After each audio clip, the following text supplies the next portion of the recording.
Assalamualaikum warahmatullahi wabarakatuh.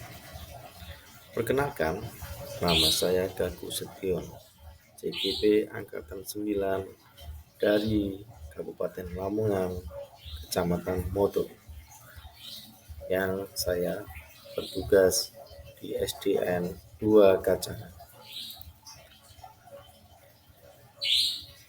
Saya akan memaparkan tentang kesimpulan dan refleksi pemikiran Ki Hajar Dewantoro, Modul 1.1 Koneksi Antar Materi.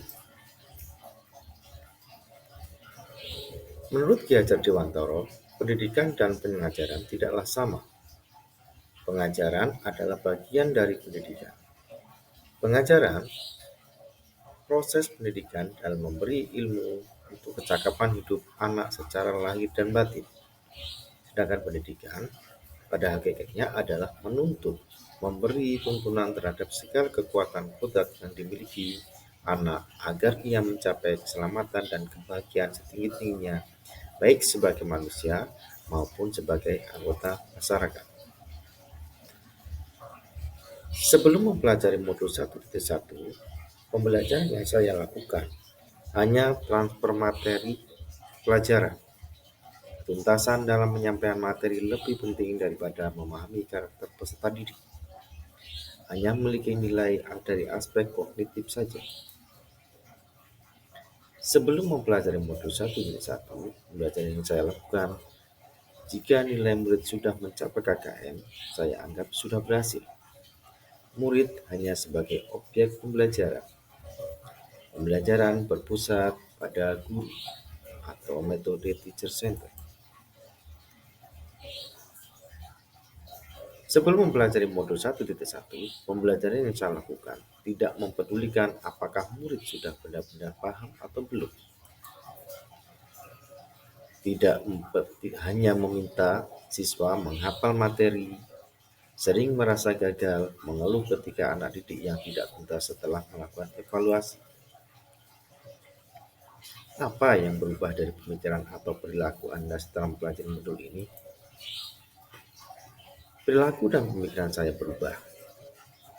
Setelah saya mempelajari modul 1.1 tentang pemikiran Ki Hajar Dewantoro, saya menyadari apa yang saya pikirkan dan saya lakukan selama ini tidak tepat.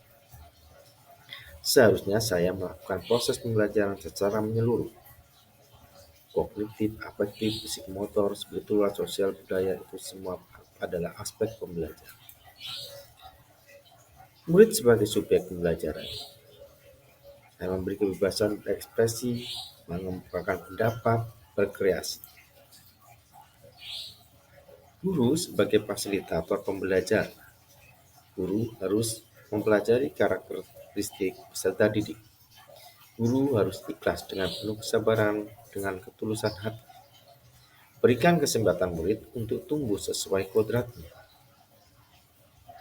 Yang dapat segera saya terapkan dalam pembelajaran di kelas antara lain, merancang pembelajaran yang interaktif dan menyenangkan dengan melibatkan murid sesuai metode student center.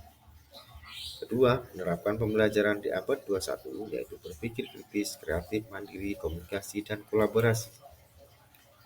Yang ketiga, pembelajaran tidak lagi menuntut tetapi menuntun sesuai pemikiran Ki Hajar Dewantara.